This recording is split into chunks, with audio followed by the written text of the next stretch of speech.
Бүгүнкү күндө биздин мамлекетте кымбатчылык кокого жетти.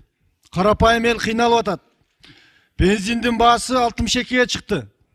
Кээ бир үйлөрдө айлап эт жебей калган күндөр болуп атат. Продукттар кымбаттады. Бул боюнча министрлер кабинети оозун ачпай атат. Бааны тескеген, баа саясатын тескеген комитет жок.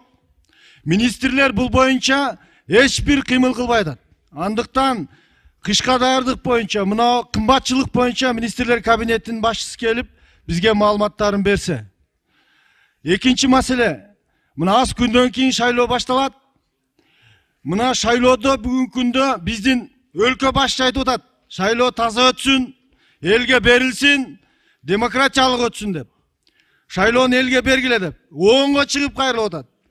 Бирок ошого карабастан мына бүгүн кече Атамбаевди, Жээнбековду саткан саткындар бүгүн дагы кайсы бийликке ошо бийликтин партиясына кирип алып, жайыттарды саткан, жерлерди саткан коррупционерлер бүгүн шайлоого аттанышты. Мына кетиште жакында болгон шайлоо дагы тополоңго айланган турат.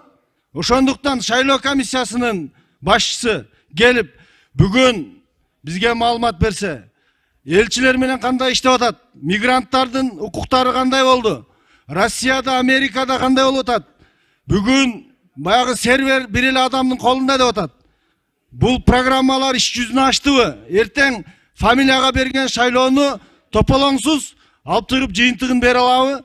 Шайлоо комиссиянын башчысы келип маалымат берсе. Бүгүнкү күндө карапайым эл мыкты мугалимди, мыкты врачты, спорт, маданияттын өкүлдөрүн ушул парламентте көргүсү келип атат. Кечеги шылуундардан эл тажап бүткөн. Бирок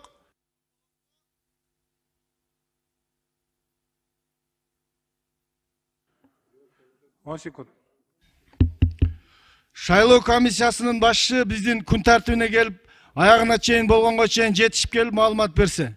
Анан комбиндин башчысы. Рахмат.